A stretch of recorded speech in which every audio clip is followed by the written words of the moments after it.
इचलकरंजी शहरात अनावश्यकपणे डिजिटल फलक उभा करून शहर विद्रूप करू नये यासाठी 2015 साली विनापरवाना डिजिटल फलक लावण्यावर निर्बंध आणत डिजिटल फलक मुक्त शहर ही संकल्पना राबवण्याचा निर्णय घेण्यात आला। या निर्णयाची चांगली अंमलबजावणी होत होती। मात्र श्रीराम मंदिर लोकार्पण सोहळ्याच्या निमित्तानं शहरातील मुख्य रस्त्यांसह गल्लीबोळांमध्ये डिजिटल फलक झळकले।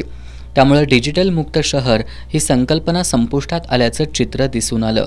एस न्यूजने या संदर्भात वृत्त प्रसारित केल्यानंतर महापालिका प्रशासनानं संबंधितांना फलक स्वतःहून काढून घेण्याचं आवाहन केलं। या आवाहनाला ज्यांनी प्रतिसाद दिला नाही अशा लोकांनी उभे केलेले फलक महापालिका यंत्रणेकडून काढायला सुरुवात झाली आहे। महापालिकेच्या या कारवाईमुळे शहरातील अनेक ठिकाणांनी मोकळा श्वास घेतलाय। यापुढच्या काळात कोणत्याही निमित्तानं विनापरवाना डिजिटल फलक उभारले गेले तर ते उभारणाऱ्यांवर कायदेशीर कारवाई केली जाईल असा इशारा महापालिका प्रशासनानं दिलाय। एस न्यूजनं विनापरवाना फलकांच्या विषयावर बातमी प्रसारित केल्यानंतर प्रशासनानं ही कारवाई केल्यामुळे नागरिकांमधून एस न्यूजचे आभार मानण्यात येत आहेत।